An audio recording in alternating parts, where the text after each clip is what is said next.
Hello दोस्तों, welcome to my YouTube channel. और इस वीडियो पे भी आज हम इंग्लिश के ही क्वेश्चंस को करेंगे। और कल वाला पेपर ही है ये, ठीक है। जो हमने कल किया था वही है, यूटेट का 2020 वाला क्वेश्चन पेपर। लेकिन कल हमने किया था फर्स्ट लैंग्वेज इंग्लिश का और आज है सेकंड लैंग्वेज इंग्लिश का, ठीक है। तो 30 क्वेश्चन इस पर भी होंगे। तो शुरू करते हैं। डायरेक्शन दे रखा है और यहाँ पे आपको एक पैसेज दिया होगा और यहाँ पे क्वेश्चन नंबर 61 से लेकर 65 तक इसके अकॉर्डिंग आपको आंसर करना है, ठीक है। तो पैसेज देख लो, इसको वीडियो पॉज करके पढ़ लेना आप, ठीक है। चलिए क्वेश्चन देखते हैं। What basically determine the nature of a man, ठीक है। तो ये पूछा गया है और आपको इसका आंसर ये पैसेज के अकॉर्डिंग देना है, ठीक है। तो ऑप्शन देखते हैं। ऑप्शन ए इसका करेक्ट आंसर है 3 गुणाज सत्व रजस एंड तमस, ठीक है। अगर हम पैसेज पे देखें तो लिखा होगा कहीं पे, यस यहाँ पे देखो लिखा है ना, पर्टिकुलर गुना और be mixture of all the 3 सत्व रजस एंड तमस, ठीक है। तो ऐसे आपको करना है जिससे आपका टाइम बचे। पहले क्वेश्चन पढ़ो और उसके बाद पैसेज करो। और अगर किसी की रीडिंग स्किल्स और अंडरस्टैंडिंग अच्छी है तो आप पहले पूरा पैसेज पढ़ो और उसके बाद क्वेश्चन करो, ठीक है। अगला क्वेश्चन देखो। What basically leads to demoniacal deeds, ठीक है, ये वाला क्वेश्चन। तो इसका भी आंसर है option A, presence of rajas and tamas गुणाज, ऑप्शन ए, ठीक है। आपको ये क्वेश्चंस को पैसेज को देखते हुए करने हैं। अगला है डिवाइन एट्रीब्यूट्स सिग्निफाई। तो इसका आंसर है ऑप्शन बी, गॉडली क्वालिटीज, ठीक है। अगला क्वेश्चन देखो। What according to author remains passive. तो इसका करेक्ट आंसर है option D, the self within, ठीक है। तो आप इसको वैसे भी देखो, स्टेट ऑफ माइंड तो चेंज होता है, एट्रीब्यूट्स भी और कर्म आज भी।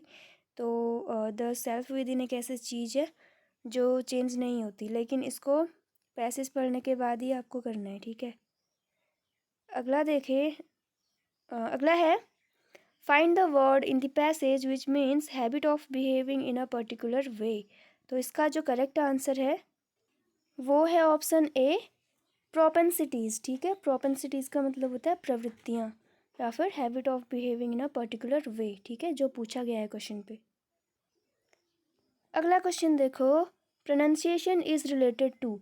तो प्रोनाउंसिएशन किससे रिलेटेड होता है? वोकैब से भी होता है, वोकेबलरी से, स्पीकिंग से भी होता है और इंटोनेशन से भी होता है। तो ऑप्शन डी इसका करेक्ट आंसर हो जाएगा, ठीक है।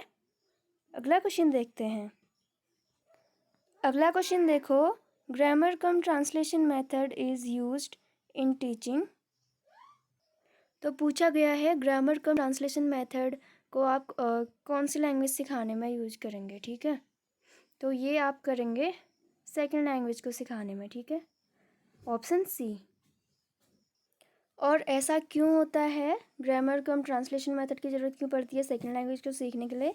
क्योंकि हम उसको अभी सीख रहे होते हैं, ठीक है। जैसे हमारी फर्स्ट लैंग्वेज होती है, फॉर एग्जांपल हमारी फर्स्ट लैंग्वेज कुमाऊनी है, तो कुमाऊनी सीखने के लिए या फिर हिंदी सीखने के लिए हमें किसी ग्रामर की ज़रूरत नहीं पड़ती। वो हम बचपन से ही देखते सुनते और बोलते आ रहे हैं, तो वैसे हमने सीख लिया, ठीक है। और इंग्लिश अगर हमें सीखनी है तो उसके लिए हमें ग्रामर मेथड्स की ज़रूरत पड़ती है। तो इंग्लिश हमारी सेकंड लैंग्वेज हो गई इस तरीके से, ठीक है। आप इसको ऐसे समझ सकते हैं। चलिए अगला क्वेश्चन देखिए। New method of teaching English is developed by, question number 68। तो इसका जो करेक्ट आंसर है वो है ऑप्शन सी, डॉक्टर वेस्ट, ठीक है। और एक आपने अपने बीएड में पढ़ा होगा, ब्लूम्स टैक्सोनॉमी, ठीक है। तो इसको देख के आप इससे कंफ्यूज मत होना, ऑप्शन सी इसका करेक्ट आंसर है, ठीक है। डॉक्टर वेस्ट, इनको बोला जाता है new method of teaching English, sorry, इन्होंने ये मेथड डेवलप किया था, ठीक है। अगला क्वेश्चन देखिए। When language is learnt without practice is it is called। तो अभी मैंने आपको बताया फर्स्ट लैंग्वेज को सीखने में हमें किसी ग्रामर या फिर प्रैक्टिस की ज़रूरत नहीं पड़ती, क्योंकि हम बचपन से उसको सुनते आए हैं अपने पेरेंट्स से, फैमिली, सोसाइटी, हर जगह से, और वहीं से हमने सीखा। तो इसको बोल देंगे फर्स्ट लैंग्वेज, ऑप्शन बी, ठीक है, जहाँ पे प्रैक्टिस की ज़रूरत नहीं पड़ती। अगला क्वेश्चन देखो। Phonetically the number of semi vowels in English is. तो ये होता है ऑप्शन बी, ठीक है। सेमी वोवेल्स होते हैं 2, कौन कौन से? एक होता है वाई और एक होता है डब्ल्यू, ठीक है। अब सेमी वोवेल्स किसको बोलेंगे? जिनसे वोवेल्स की जैसी साउंड निकलती है, ठीक है। और वैसे मेन जो वोवेल होते हैं वो कितने होते हैं? वो होते हैं 5, कौन कौन से?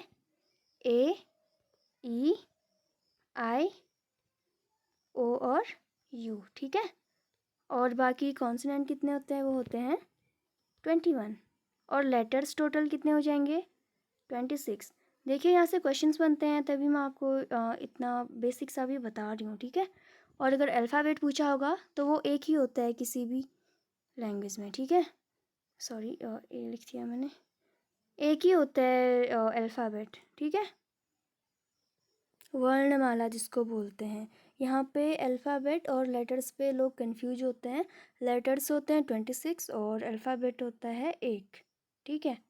एक अल्फ़ाबेट में 26 लेटर्स होंगे, 5 होंगे वॉवल्स एंड 21 होंगे कॉन्सोनेंट, ठीक है। और ये यहाँ पे पूछा है सेमी वॉवल्स, तो वो 2 होते हैं, वो मैंने आपको बता ही दिया, ठीक है।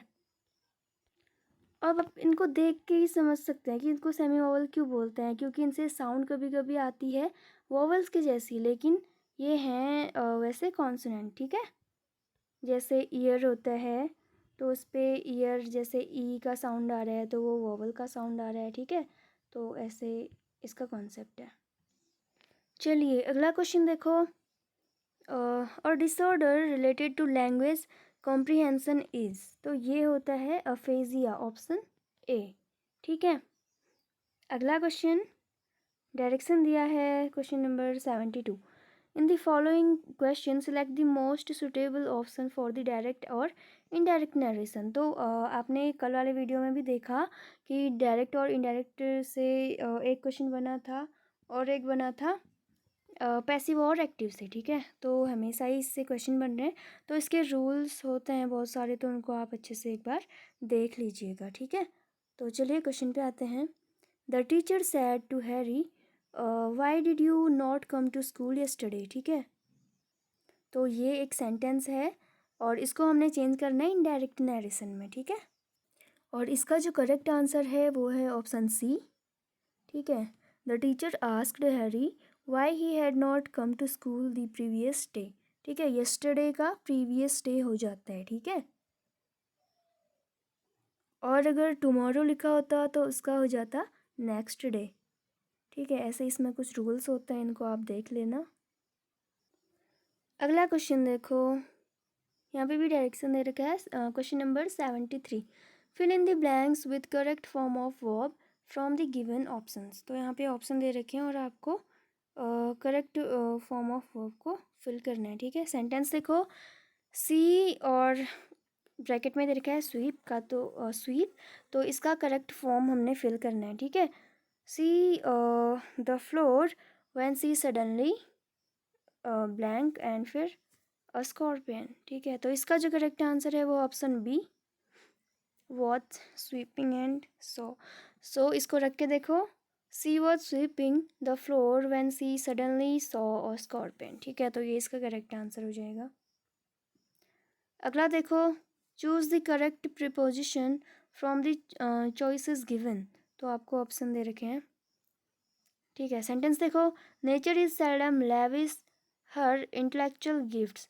तो इसका होगा लेविश के बाद आएगा ऑफ, ठीक है। ऑप्शन ए इसका करेक्ट आंसर है, nature is seldom lavish of her intellectual gifts, ठीक है।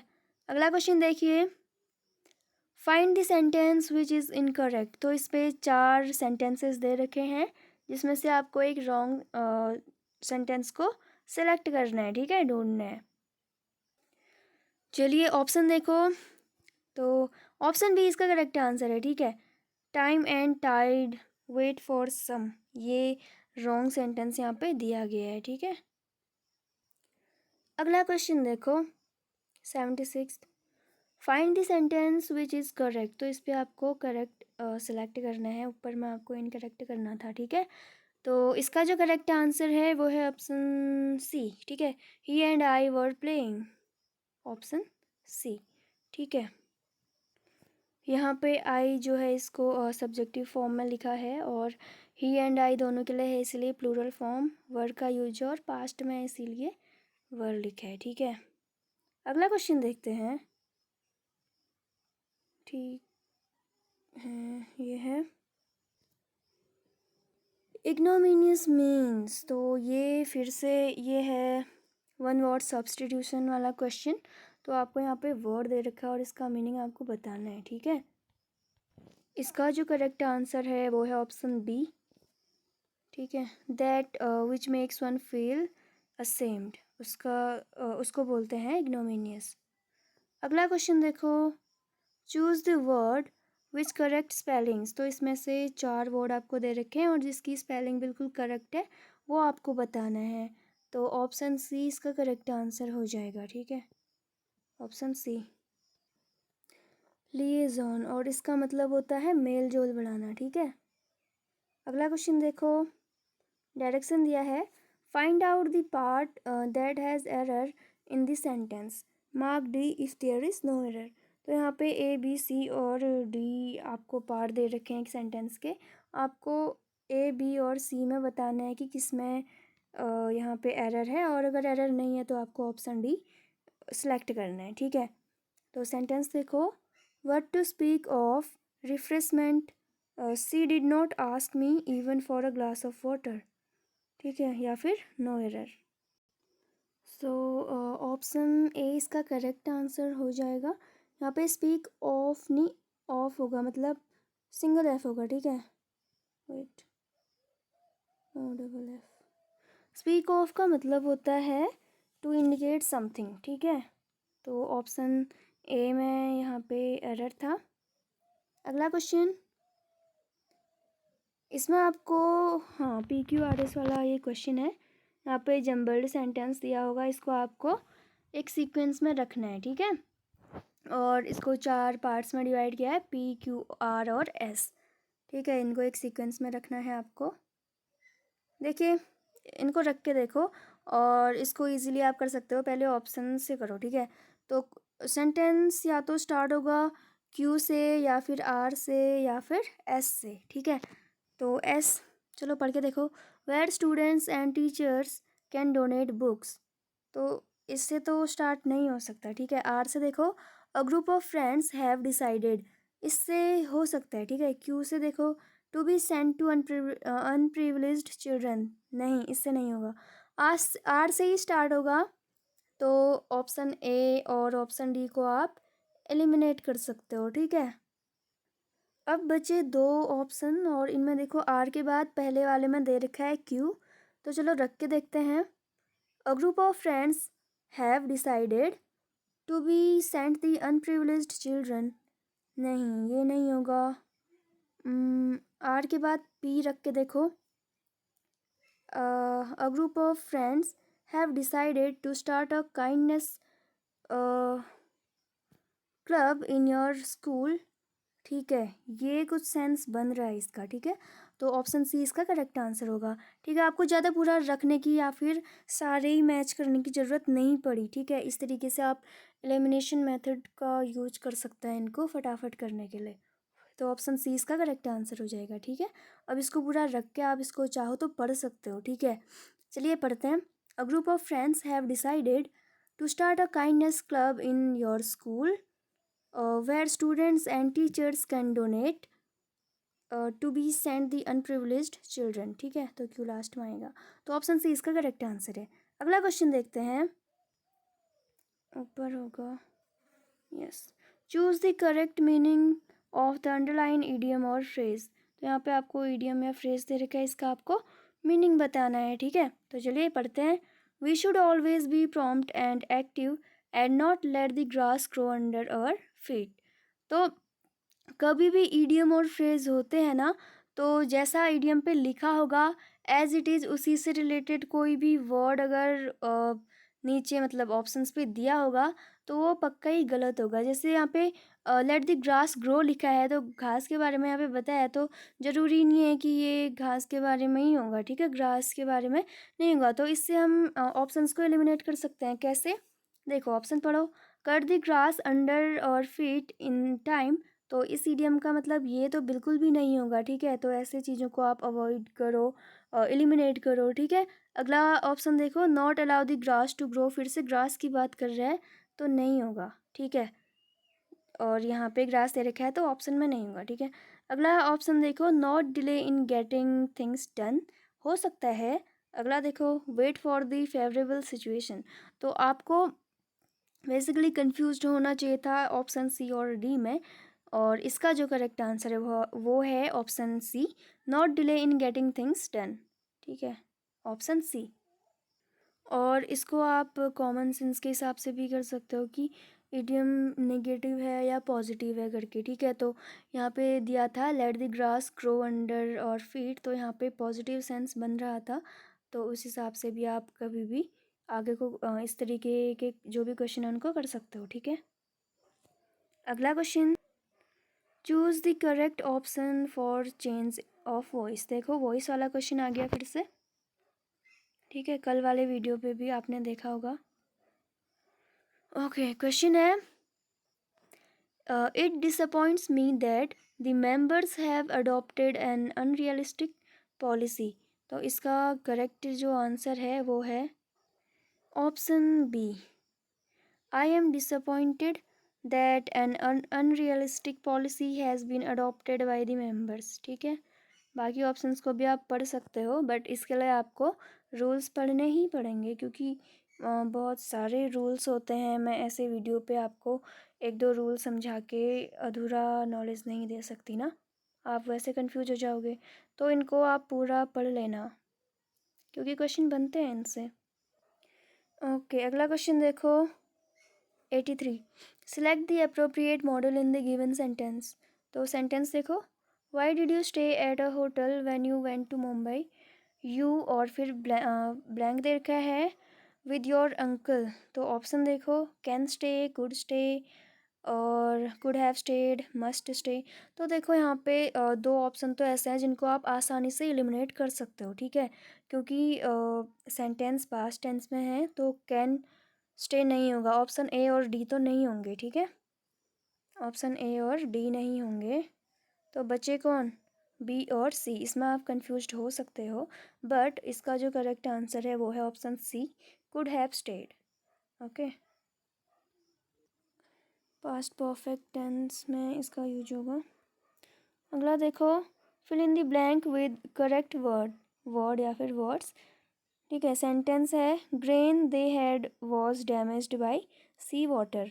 अब ये देखो क्वेश्चन, ये मैंने आपको थोड़ा बहुत कल भी समझाया था कि अ फ्यू, द फ्यू या फिर फ्यू में क्या डिफरेंस होता है, और आज ये फिर से पूछ लिया गया है। तो इसमें आज वाले में और भी ऑप्शन है, a little, the little, a few या फिर फ्यू, ठीक है। अ फ्यू का वही मतलब होता है जो लिटिल का होता है, द लिटिल का वही मतलब होता है जो द फ्यू का, और फ्यू का वही मतलब होता है जो लिटिल का होता है। डिफरेंस ये है कि लिटिल हम यूज वहाँ पे करते हैं जहाँ पे अनकाउंटेबल नाउन होता है, और फ्यू हम वहाँ पे यूज करते हैं जहाँ पे काउंटेबल नाउन होता है, ठीक है। अब काउंटेबल और अनकाउंटेबल तो आपको पता ही होगा, ठीक है, और नहीं पता है तो देख लो। मतलब ये होता है कि काउंटेबल जिनको आप गिन सकते हो और अनकाउंटेबल जिनको आप नहीं गिन सकते, ठीक है। तो ऑफ यू मैंने कल बताया था, और द लिटिल, अ लिटिल, ये इनका भी यूज वैसे ही होगा। अब देखो यहाँ पे ग्रेन है, ग्रेन क्या होगा, काउंटेबल होगा या अनकाउंटेबल, पहले तो इसको देखो और उसके बाद पूरा दूसरी चीज़ को समझेंगे, ठीक है। तो ग्रेन ये होगा आपका अनकाउंटेबल, तो इसके लिए लिटिल वाला यूज आएगा, ठीक है। तो ऑप्शन बी और सी तो वैसे ही नहीं होंगे, फ्यू वाला नहीं होगा, ठीक है। तो अब अ लिटिल होगा या फिर द लिटिल होगा, तो आगे पे सेंटेंस पे क्या दे रखा है, ग्रेन दे हैड, मतलब जितना उनके पास था, ठीक है।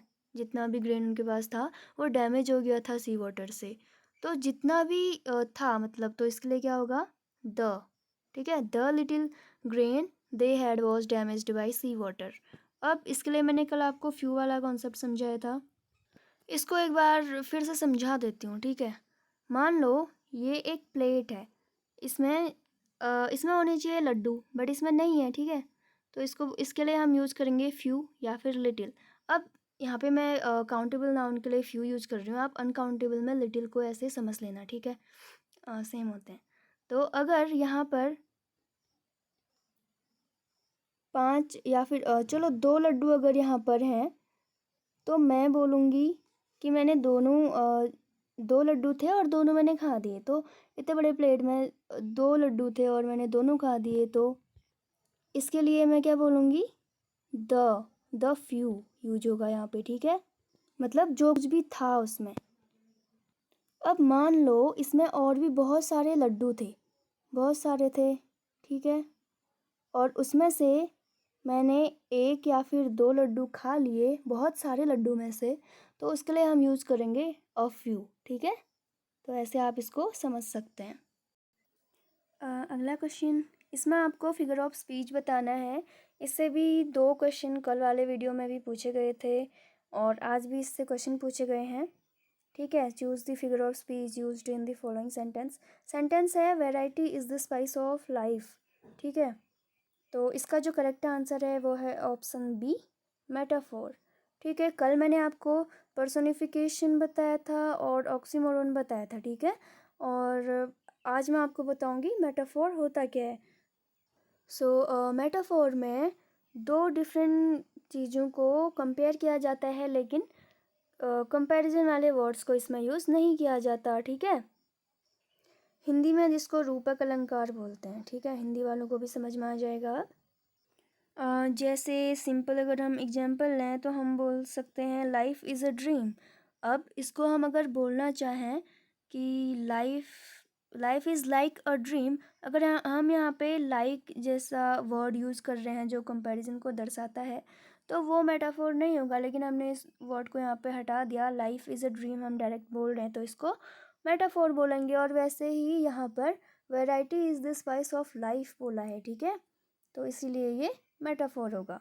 और एक होता है सिमिली, ऑप्शन ए में जो दे रखा है, तो ये क्या होता है, इसमें भी कंपेयर किया जाता है 2 डिफरेंट चीज़ों को या फिर ऑब्जेक्ट्स को, लेकिन इसमें कम से कम एक गुण वहाँ पे कॉमन होना चाहिए, 1 पॉइंट शुड बी कॉमन, ठीक है, इन बोथ।